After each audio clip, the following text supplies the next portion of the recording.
दूसरा अध्याय।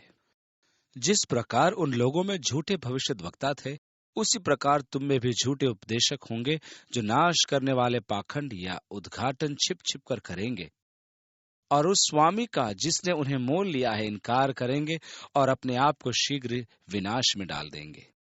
झूठे शिक्षक तो यहाँ तक करेंगे कि वे प्रभु को ही इनकार कर देंगे। ऐसे बहुत से हैं जो स्वयं को वचन के सेवक होने का दावा कहते हैं, जो पुलपिटों पर भरे पड़े हैं। वे जो यीशु मसीह के ईश्वरत्व का नकार करते हैं, जिसने उन्हें खरीदा है। वे उसे गुरु, एक शिक्षक या महान नबी कुछ कहकर पुकारते हैं, परंतु प्रभु कहकर उन्हें पुकारते नहीं। दूसरी आयत में लिखा है, बहुत से उनके समान लुचपन करेंगे, जिनके कारण सत्य के मार्ग की निंदा की जाएगी। इस हृदय विदारक अथवा दिल को तोड़ने वाली बात में यदि किसी भी प्रकार का ख्रिस्त विरोधी कानून बनता है, या इसी प्रकार की कोई बात उठती है, और समाचार पत्र ऐसे सेवकों के साक्षात्कार लिया करते हैं कि उनके मत को जाने, और वे हमेशा ऐसे एक व्यक्तिवादी सेवक या मसीह के शिक्षक को पा लेते हैं, जो कि ईश्वर विरोधी और ख्रिस्त विरोधी का स्थान ले लेता है। ये वे ही लोग हैं जो हमेशा अनुचित लाभ उठाने की ताक में रहते हैं। वे ऐसे सेवक हैं जो खुलेआम बड़ी चालाकी से ऐसे कानून का पक्ष ले लेंगे कि सांप भी मर जाए और लाठी भी न टूटे। अर्थात वे बाहर से निर्दोष दिखाई दें, पर अंदर से परमेश्वर विरोधी, ख्रिस्त विरोधी की चाल चल जाते हैं। इसी कारण अश्लील साहित्य, फिल्में इत्यादि घटिया बातों को बढ़ावा देती चली जा रही हैं। ध्यान रखिए, परमेश्वर इनका पलटा आप लेगा। वे उन्हें नीचा दिखाते हैं जो परमेश्वर के सत्य की घोषणा साधारण तरीके से करते हैं, मानो कि वे अज्ञानी और नौसिखिए इत्यादि हैं। तीसरी आयत में लिखा है, वे लोभ के लिए बातें घड़कर तुम्हें अपने लाभ का कारण बनाएंगे। सच्चे चरवाहे परमेश्वर के झुंड को खिलाना चाहते हैं, और झूठे शिक्षक परमेश्वर के झुंड को लूटना चाहते हैं, अर्थात परमेश्वर की भेड़ों का ऊन कतरना चाहते हैं।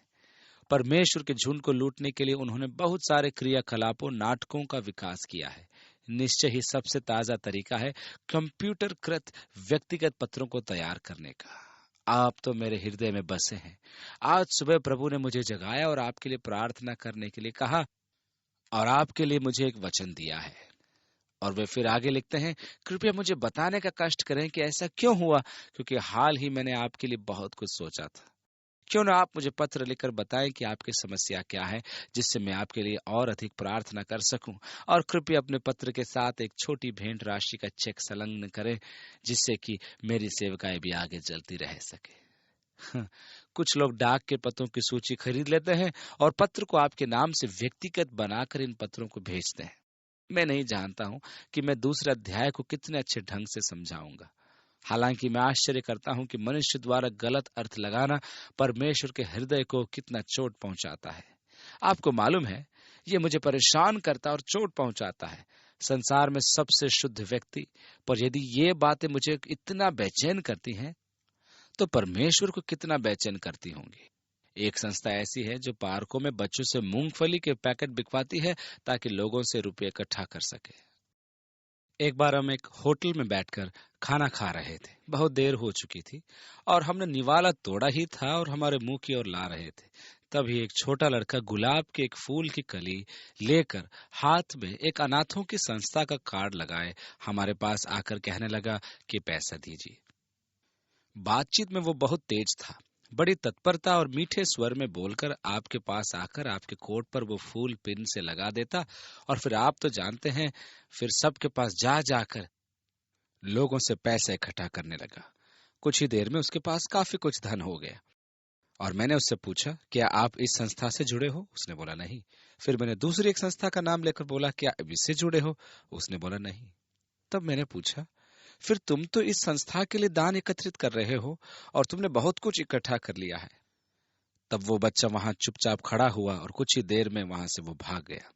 पतरस इन्हीं के बारे में चौथी आयत में कहता है, और जो दंड की आज्ञा उन पर पहले से हो चुकी है, उसके आने में कुछ भी देर नहीं और उनका विनाश ऊँघता नहीं। क्योंकि जब परमेश्वर ने उन स्वर्गदूतों को जिन्होंने पाप किया नहीं छोड़ा, पर नरक में भेजकर अंधेरे कुंडों में डाल दिया ताकि न्याय के दिन तक बंदी रहे।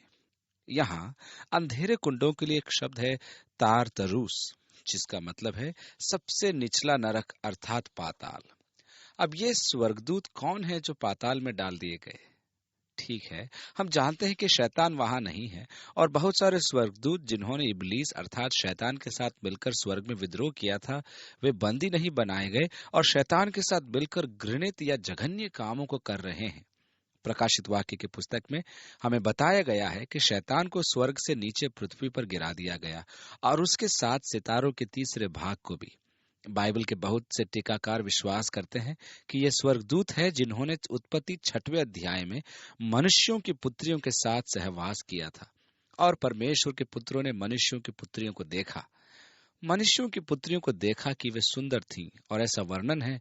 और इन स्वर्गदूतों ने अपनी पहली दशा को बनाए नहीं रखा, इसलिए उन्हें जंजीरों से बांधकर अंधेरे कुंड पाताल में बंद रखा गया है।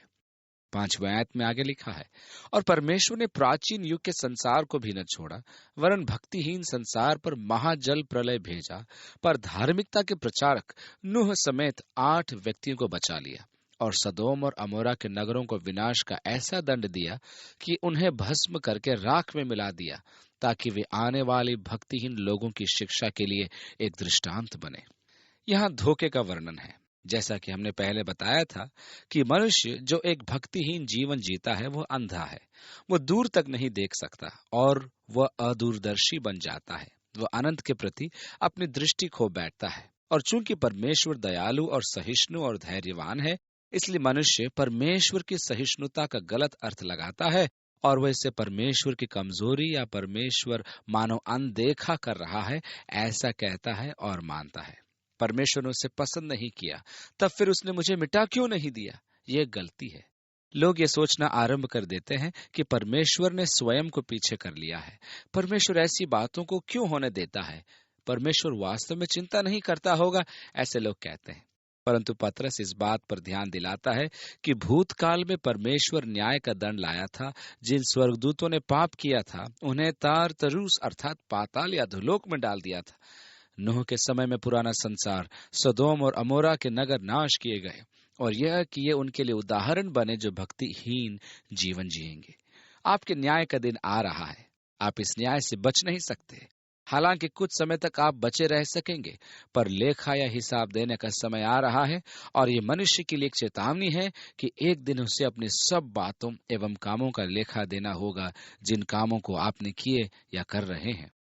और जब परमेश्वर ने सदोम और अमोरा को नाश किया तो 7वीं आयत में लिखा है, और धर्मी लूत को जो अधर्मियों के अशुद्ध चाल चलन से बहुत दुखी था छुटकारा दिया। देखिए, उसने नूह को बचाया, उसने लूत को बचाया। लूत के बारे में आगे लिखा है, जो अधर्मियों के अशुद्ध चाल चलन से बहुत दुखी था, अथवा दुष्टों का गंदा व्यवहार एवं बर्ताव को देखकर लूत से रहा नहीं जाता था, क्योंकि वह धर्मी उनके बीच में रहते हुए और उनके अधर्म के कामों को देख देख कर और सुन सुन कर हर दिन अपने सच्चे मन को पीड़ित करता था। जब आप अपनी किसी पंचायत में नगर प्रशासन के लिए वोट डाले जाने के बारे में पढ़ते हैं तो क्या यह आपके लिए कष्टदायक होता है? जब आप किसी नगर निकाय में चल रही बातों के विषय में पढ़ते हैं तब आपको बेचैनी या पीड़ा होती है कभी? जब हम उन बातों के बारे में पढ़ते हैं जो हमारे अपने समुदाय में हो रही हैं, तब जिस ढंग से लोग रह रहे हैं उससे क्या आपको नाराजगी होती है? यदि इन सब बातों से आपको कष्ट नहीं होता तब तो आप बड़ी बुरी दशा में हैं।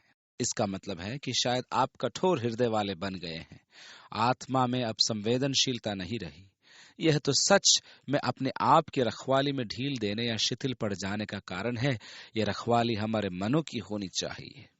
आपको मालूम है कि यह नितांत त्रासदीपूर्ण है कि बहुत से मसीही वीडियो, सीडी, वीसीआर या केबल द्वारा अपने घरों में गंदी बातें ले आते हैं। वे अपने घरों में अश्लीलता ले आते हैं, जिनके द्वारा हमारे मन गंदगी से भर जाते हैं। हमारे चारों ओर लोग कैसा जीवन जी रहे हैं, इस सब से हमें बेचैनी या कष्ट नहीं होता, क्योंकि हम नाराज होने के बदले अपने समाज की बुराई के सहयोग में लग जाते हैं। अब चूंकि हम में भी वही बुरी बातें घर गई हैं, इसलिए अपने आसपास की बुराई, दुष्टता या अश्लीलता के प्रति हमारी आंखें बंद हो जाती है। ओह, परमेश्वर हमारी सहायता करे, परमेश्वर हमें शुद्धता में ले आए। अब मुझे तो नहीं मालूम कि आप में से कितनों ने बीते माह टीवी पर या सिनेमा हॉलों में अश्लील फिल्में देखी हैं। आपने अपने मन में किस प्रकार का प्रदूषण बो दिया है? क्या आप जरा भी विचार नहीं करते कि परमेश्वर को छला नहीं जा सकता? क्योंकि मनुष्य जो कुछ बोता है वही काटेगा। यदि आप शरीर के लिए बोते हैं तो आप भ्रष्टता ही काट देंगे। आप इससे बच नहीं सकते। परमेश्वर ठट्टों में नहीं उड़ाया जाता।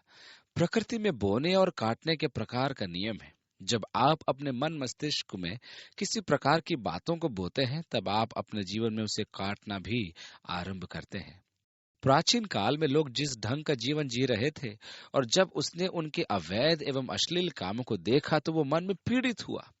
परंतु इसके पहले कि उनका न्याय उन पर आ पड़े, परमेश्वर ने लूत को उसके परिवार समेत छुटकारा दिया। 9वीं आयत में आगे लिखा है, तो प्रभु भक्तों को परीक्षा में से निकाल लाने और अधर्मियों को न्याय के दिन तक दंड की दशा में रखना भी जानता है। और तिस पर भी परमेश्वर के न्याय का दिन अति शीघ्र आ रहा है। और ये जो प्रभु के साथ चल रहे हैं, जो संसार की बुराई एवं दुष्टता से पीड़ित हैं, उन्हें न्याय का दंड दिए जाने के दिन से पहले ही छुटकारा दे दिया जाएगा। परमेश्वर जानता है कि धर्मी को कैसे छुड़ाना है। मैं ये ग्रहण नहीं कर सकता, बिल्कुल भी नहीं, कि महाक्लेश के दौरान कलीसिया इस संसार में होगी। उस समय परमेश्वर का कोप और न्याय का दंड संसार पर उसकी अधार्मिकता के लिए उंडेला जाएगा। जब परमेश्वर संसार को अधर्मी दुष्ट जीवन जीने का दंड देगा, तब मैं इस तथ्य को नहीं मान सकता कि कलीसिया यहीं पर होगी। मैं इस पर विश्वास नहीं कर सकता। प्रभु जानता है कि धर्मी को छुटकारा कैसे देना है। यहाँ लूत की पूरी कहानी है। जब प्रभु सदोम को नाश करने पर था और उन नाश करने वालों को अब्राहम द्वारा रोका गया, जो उससे भेंट करने आए थे। वे तो यहोवा के दूत थे। अब्राहम का बुनियादी तर्क था, क्या प्रभु पृथ्वी का न्याय न करेगा? क्या तो सचमुच दुष्ट के संग धर्मी को भी नाश करेगा?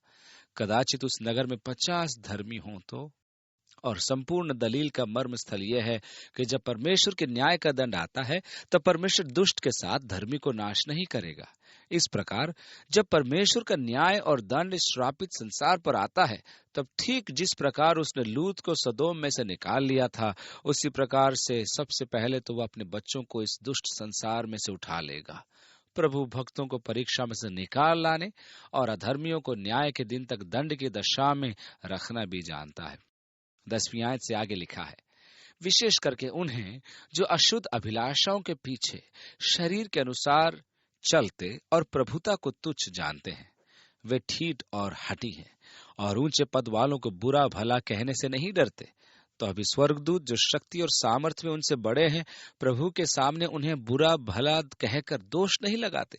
पर ये लोग निर्बुद्धि पशुओं ही के तुल्य हैं, जो पकड़े जाने और नाश होने के लिए उत्पन्न हुए हैं, और जिन बातों को जानते ही नहीं, उनके विषय में दूसरों को बुरा भला कहते हैं। वे अपनी सड़ाहट में आप ही सड़ जाएंगे। झूठे शिक्षक, उनके विषय में पतरस क्या क्या कहना चाहता है। आगे लिखा है, दूसरों का बुरा करने के बदले उन्हीं का बुरा होगा। उन्हें दिन दोपहर भोग विलास करना भला लगता है। ये कलंक और दोष है। जब वे तुम्हारे साथ खाते पीते हैं, तो अपनी ओर से प्रेम भोज करके भोग विलास करते हैं। उनकी आंखों में व्यभिचार बसा हुआ है और वे पाप किए बिना रुक नहीं सकते। वे चंचल मन वालों को फुसला लेते हैं। उनके मन को लोभ करने का अभ्यास हो गया है। वे संताप की संतान है। वे सीधे मार्ग को छोड़कर भटक गए हैं और बओर के पुत्र बिलाम के मार्ग पर हो लिए हैं, जिसने अधर्म की मजदूरी को प्रिय जाना, पर उसके अपराध के विषय में उल्हाना दिया गया।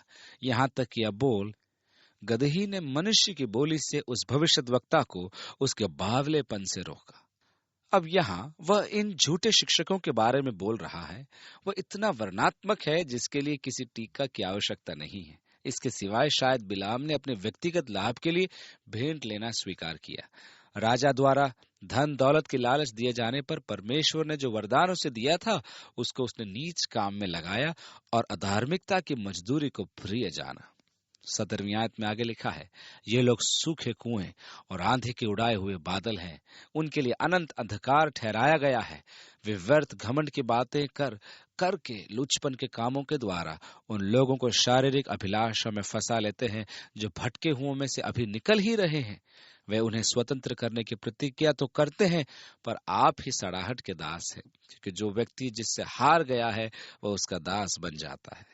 क्या ही सामर्थ्यशील वचन, जिसके द्वारा एक मनुष्य विजय पाता है। यदि आप एक झूठे नबी के चक्कर में फंस गए हैं और उसने आप पर विजय पाली है, तब तो आप उनके द्वारा दासत्व में लाए गए हैं।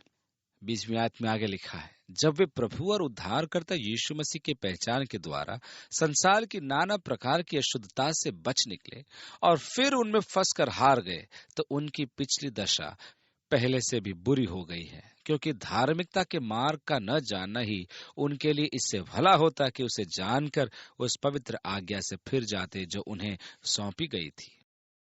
ज्ञान या जानकारी एक जवाबदेही होती है। एक बार जब आप सत्य के ज्ञान पर आ जाते हैं तो आप पर उत्तरदायित्व बन जाता है। इससे तो कहीं उत्तम है कि ज्ञान अर्जित ही न करें। यीशु ने लूका के सुसमाचार के अध्याय 12 में बोला था कि दास जिसे अपने मालिक की धन संपत्ति का अधिकारी ठहराया जाए कि वह उस समय उसकी देखरेख करे जब स्वामी दूर देश को गया हो, और जब स्वामी उस समय वापस नहीं लौटा था, जबकि वह दास अपेक्षा कर रहा था, तब उसने कहा, मेरा प्रभु आने में देर कर रहा है।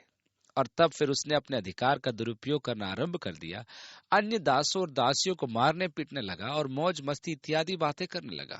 और उस दास का स्वामी ऐसे दिन जब वो उसकी बाट न जोता रहे और ऐसी घड़ी जिसे वह न जानता हो आएगा और कहेगा, इसे बांध कर बाहर फेंक दो, भारी दंड देकर उसका भाग अविश्वासियों के साथ दे दो। क्योंकि वह दास जो परमेश्वर की इच्छा जानता था और तैयार न रहा और उसके अनुसार नहीं किया, उसके लिए यीशु ने कहा वह बहुत मार खाएगा। परंतु जो नहीं जानकर, अर्थात वह जो परमेश्वर की इच्छा नहीं जानता था, मार खाने के योग्य काम करे, वह थोड़ी मार खाएगा। इसलिए जिससे बहुत दिया गया है उससे बहुत मांगा जाएगा, और जिससे बहुत सौंपा गया है उससे बहुत लिया जाएगा। ये थी लूका की 12वें अध्याय की 42 से 48 तक की आयतें। जानना एक उत्तरदायित्व है। मेरा मतलब है, आप जो कुछ जानते हैं उसके लिए परमेश्वर आपको उत्तरदायी ठहराएगा। उस समय में कहीं अच्छा होता यदि जानने के बजाय कभी कुछ भी न जाना होता, और तब इसे पलट देना कि जानना बेहतर है, न जानने से अच्छा है। सत्य को जानना और तब सत्य से फिर जाना आपको एक बड़े खतरे में डाल देता है, क्योंकि अब आप उत्तरदायी या जवाबदेह हैं। यह अनजाने में पाप करते रहना नहीं है, ये जानते हुए पाप करना है। क्योंकि यदि इसके बाद आप स्वयं समझे, यह उत्तम होगा कि काश हमने न जाना होता। 22वीं आयत से आगे उन पर यह कहावत ठीक बैठती है कि कुत्ता अपनी छांट की ओर और नहलाई हुई सुअरनी कीचड़ में लौटने के लिए फिर चली जाती है।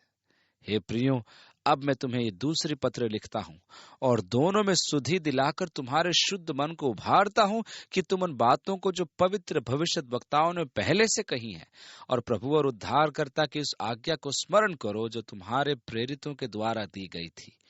पहले ये जान लो कि अंतिम दिनों में हंसी ठट्टा करने वाले आएंगे जो अपनी ही अभिलाषाओं के अनुसार चलेंगे। अतः उसने हमें झूठे शिक्षकों के संबंध में चेतावनी दी है जो कि हमारे बीच में उठेंगे। अब अंतिम दिनों में हंसी ठट्टा करने वाले होंगे, और हंसी ठट्टा करने वाले यीशु मसीह के दोबारा आगमन के विचार की खिल्ली उड़ाएंगे। वैसे होंगे, 3 अध्याय में हम आ चुके हैं और उसकी 4 आयत में अब लिखा है, और कहेंगे उसकी आने की प्रतिज्ञा कहाँ गई, क्योंकि जब से बाप दादे सो गए हैं सब कुछ वैसा ही है जैसा सृष्टि के आरंभ से था। यह एक रूपतावाद के सिद्धांत का एक अत्यंत स्पष्ट उच्चारण है। वह सिद्धांत जिस पर विकासवादी सिद्धांत का निर्माण हुआ था। सब वस्तुएं लगातार वैसी ही हैं जैसी कि सृष्टि के आरंभ से थी। एक रूपतावाद इसलिए कि कुछ भी जो आज हो रहा है या जो कुछ भी इतिहास में हुआ था उसे उन वस्तुओं से समझाया जा सकता है जो आज हो रही हैं। यह एक रूप या अपरिवर्ती नमूना है जिसके द्वारा वस्तुएं होती हैं या स्थान लेती हैं, और ये वस्तुएं सृष्टि के आरंभ से स्थान लेती आ रही हैं। एक रूपतावाद किसी उत्प्रेरणात्मक निर्णयों या बदलावों या अनुमानों का वास्तव में इनकार करता है। निश्चय ही उस संपूर्ण धारणा को इमानुएल विलाकोस्की ने अपनी पुस्तक वर्ल्ड्स इन कोलाइजन तथा अर्थ्स इन अपहीवल में वास्तव में हिला दिया था। वह यह सिद्ध करने के लिए प्रमाण देता है कि एकरूपतावाद की पूरी धारणा वैध या मानने योग्य नहीं है। पतरस ने कहा कि हंसी ठट्टा करने वाले आएंगे जो कहेंगे कि उसकी आगमन की प्रतिज्ञा कहाँ है। सब कुछ तो ठीक वैसा ही चल रहा है जैसे कि आदि से चल रहा था। 5वीं आयत में 3 अध्याय की लिखा है, वे तो जानबूझकर ये भूल गए। दूसरे शब्दों में, उन्होंने सत्य की ओर से अपने मनों को बंद कर लिया कि एक समय पृथ्वी पर महाप्रलय महाविपत्ति आई थी। इनमें से एक महाप्रलय नूह के समय आया था। और नूह के समय का महाप्रलय जीवाश्यों की कहीं बढ़कर तर्कसंगत व्याख्या देता है। आज समुद्र तटों पर जीवाश्य जन्मते नहीं, नहीं कोई रूप लेते हैं। ये वे वैज्ञानिक और विद्वान हैं जो जानबूझकर भूल गए हैं कि संपूर्ण सृष्टि परमेश्वर की रचना है, जीवाश्यों की नहीं। जल प्रलय जीवाश्मों की व्याख्या करता है, परंतु वे अपनी मनसा से इस बात की अज्ञानी दिखाते हैं। 5वीं आयत में आगे लिखा है कि परमेश्वर के वचन के द्वारा आकाश प्राचीन काल से विद्यमान है और पृथ्वी भी जल में से बनी और जल में स्थिर है। इसी के कारण उस युग का जगत जल में डूबकर नष्ट हो गया। यह कि परमेश्वर उत्प्रेरणात्मक न्याय का दंड लाया था। यह कि परमेश्वर अपनी सृष्टि से अलग खड़ा नहीं था। यह कि परमेश्वर ने बस वस्तुओं को आरंभ करके चलायमान कर दिया था और फिर पीछे जाकर बैठ गया और उनके विकासवादी विकास में उनको देखता रहा। ऐसा नहीं है, परंतु यह है कि परमेश्वर का उसकी सृष्टि में सक्रिय हाथ है और निरंतर अपनी सृष्टि में उसका एक सक्रिय संबंध बना रहता है। 7वीं आयत में लिखा है, पर वर्तमान काल के आकाश और पृथ्वी उसी वचन के द्वारा इसलिए रखे गए हैं कि जलाए जाएं, और ये भक्तिहीन मनुष्यों के न्याय और नष्ट होने के दिन तक ऐसे ही रखे जाएंगे। अतः परमेश्वर पुनः संसार का न्याय करने वाला है। अब की बार जल प्रलय से नहीं, अब विश्वव्यापी प्रलय से नहीं, परंतु आगामी न्याय पृथ्वी पर परमेश्वर का ज्वालामय आग के द्वारा होगा। 8वीं आयत में, हे प्रियो, ये बात तुमसे छिपी न रहे कि प्रभु के यहाँ एक दिन 1000 वर्ष के बराबर है और 1000 वर्ष एक दिन के बराबर है। दूसरे शब्दों में, हम समय सीमा में रहते हैं और परमेश्वर समय से बाहर या परे रहता है। समय सापेक्ष है। एक दिन 1000 वर्षों के बराबर, 1000 वर्ष एक दिन के बराबर। ये एक दिलचस्प बात दिखती है जो होशे नबी के अपने शब्दों में उसके 6 अध्याय में हमें मिलती है। वहां लिखा है, चलो हम यहोवा की ओर फिरें, क्योंकि उसी ने फाड़ा और वही चंगा भी करेगा, उसी ने मारा और वही हमारे घावों पर पट्टी बांधेगा। 2 दिन के बाद वो हमको जिलाएगा। ये जाति इस्राएल देश है और ये अंतिम दिनों में शेष बचे हुओं की वाणी है। आओ हम प्रभु के पास लौट चलें, क्योंकि उसी ने फाड़ा और वही चंगा भी करेगा, उसी ने मारा और वही हमारे घावों पर पट्टी बांधेगा। 2 दिन के बाद वो हमको जिलाएगा और तीसरे दिन वो हमको उठाकर खड़ा करेगा, तब हम उसके सम्मुख जीवित रहेंगे। प्रभु के लिए एक दिन 1000 वर्ष के समान है। ये महज कोई 2000 वर्ष पहले की बात है, जब इस्राएल देश का अस्तित्व नहीं था। अब उन्हें पुनर्जीवित किया जाना अथवा फिर से नया बनाया जाना है। 2 दिन के बाद वो हमको जिलाएगा। 1000 वर्ष का सहस्राब्दी शासन, राज्य का युग, जब पुनः इस्राएल संसार का केंद्र बन जाएगा। परमेश्वर इस्राएल से राज्य कर रहा है, इसलिए एक दिन 1000 वर्ष के बराबर और 1000 वर्ष एक दिन के बराबर है। 9वीं आयत में, प्रभु अपनी प्रतिज्ञा के विषय में देर नहीं करता, जैसी देर कुछ लोग समझते हैं, पर तुम्हारे विषय में धीरज धरता है और नहीं चाहता कि कोई नष्ट हो, वरन यह कि सबको मन फिराव का अवसर मिले, अर्थात यीशु मसीह के दोबारा आगमन की प्रतिज्ञा। इसलिए केवल एक कारण है कि क्यों परमेश्वर ने अभी तक कलीसिया को बादलों पर नहीं उठा लिया और संसार का न्याय नहीं किया। यह उसका धीरज और उसकी सहिष्णुता का फल है। वह नहीं चाहता कि कोई नाश हो, पर यह कि सबको पश्चाताप करने का अवसर मिले। इसलिए यह वही समय है जिसे परमेश्वर ने मनुष्यों को दिया है कि परमेश्वर से अपने संबंध ठीक कर लें। नूह के दिनों में परमेश्वर ने कहा, मेरा आत्मा मनुष्य से सदालों विवाद करता न रहेगा। ऐसा भी एक समय आता है जब परमेश्वर का धैर्य और सहिष्णुता भी समाप्त हो जाती है और उस अनुग्रह के अवसर के दिन पूरे यह समाप्त हो गए और व्यक्ति परमेश्वर के विस्मयाकुल कोप का सामना करेंगे। अतः हंसी ठट्टा करने वाले कहेंगे, उसके आने की प्रतिज्ञा कहाँ है? मैं तब से ऐसा सुनता रहा हूँ जब मैं एक छोटा लड़का था। मेरी दादी माँ इसकी आदी हो गई थी और वे इस विचार पर हंसा करती थी, और अब मैं भी बूढ़ा होने लगा। मसीह तो अभी तक आया नहीं। कलीसिया का बादलों पर उठाया जाना। परमेश्वर आने के संबंध में अपनी प्रतिज्ञा के प्रति लापरवाह नहीं है। वह तो केवल सहिष्णु है। वह नहीं चाहता कि कोई जन नाश हो, पर यह कि हम मन फिरा लें, अर्थात अपने अपने पापों से पश्चाताप कर लें।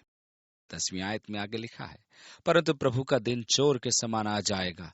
उस दिन आकाश बड़ी हड़हड़ाहट के शब्द से जाता रहेगा और तत्व बहुत ही तप्त होकर पिघल जाएंगे और पृथ्वी और उस पर के काम जल जाएंगे, जबकि ये सब वस्तुएं इस रीति से पिघलाने वाली हैं, तो तुम्हें पवित्र चाल चलन और भक्ति में कैसे मनुष्य होना चाहिए।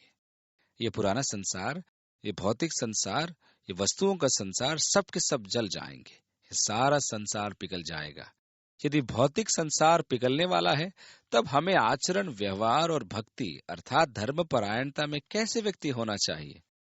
12वीं आयत में आगे लिखा है, और परमेश्वर के उस दिन की बाट किस रीति से जोहना चाहिए और उसके जल्द आने के लिए कैसा यत्न करना चाहिए, जिसके कारण आकाश आग से पिघल जाएंगे और आकाश के गण बहुत ही तप्त होकर गल जाएंगे। पर उसकी प्रतिज्ञा के अनुसार हम एक नए आकाश और नई पृथ्वी की आस देखते हैं, जिनमें धार्मिकता वास करेगी। इस प्रकार ये संपूर्ण तंत्र पिघल जाएगा, परंतु हम एक नए आकाश, एक नई पृथ्वी, परमेश्वर के अनंत राज्य की बाट जो रहे हैं। 14वीं आयत से आगे लिखा है, इसलिए हे प्रियो, जबकि तुम इन बातों की आस देखते हो, तो यत्न करो कि तुम शांति से उसके सामने निष्कलंक और निर्दोष ठहरो और हमारे प्रभु के धीरज को उद्धार समझो। और आगे लिखा है, जैसा हमारे प्रिय भाई पौलुस ने भी उस ज्ञान के अनुसार जो उससे मिला तुम्हें लिखा है, वैसे ही उसने अपनी सब पत्रियों में भी इन बातों की चर्चा की है, जिनमें कुछ बातें ऐसी हैं जिनका समझना कठिन है, और अनपढ़ और चंचल लोग उनके अर्थों को भी पवित्र शास्त्र की अन्य बातों की तरह खींच तान कर अपने ही नाश का कारण बनाते हैं। हमेशा ही ऐसे लोग होते हैं जो पवित्र शास्त्र को तोड़ मरोड़ कर अपनी उन बातों एवं कार्यों में समायोजित करते हैं जिन्हें वे करना चाहते हैं। जब भी जिस स्तर पर रहने के लिए आप पवित्र शास्त्र की बातों को तोड़ मरोड़ कर अपने ढंग से समायोजित करना चाहते हैं, और यदि आप एक निचले स्तर पर रहना चाहते हैं और अभी आप पवित्र शास्त्र की बातों को उस स्तर में ढालना चाहते हैं, तब तो आप ये सब अपने ही विनाश के लिए कर रहे हैं। 17वीं आयत में आगे, इसलिए हे प्रियो, तुम लोग पहले ही से इन बातों को जानकर चौकस रहो, ताकि अधर्मियों के भ्रम में फंसकर अपनी स्थिरता को कहीं हाथ से खो न दो। अब यदि हम वापस अध्याय 1 पर जाते हैं, तो हम पाएंगे कि संपूर्ण विचार परमेश्वर की पहचान अर्थात ज्ञान था, हमारे प्रभु यीशु मसीह की पहचान या ज्ञान। और वहां अंत में लिखा है, इसलिए अनुग्रह और पहचान अर्थात ज्ञान में बढ़ते जाओ। 18वीं आयत में फिर मैं पढ़ता हूं, हमारे प्रभु और उद्धारकर्ता यीशु मसीह के अनुग्रह और पहचान में बढ़ते जाओ, उसी की महिमा अब भी हो और युगानुयुग होती रहे।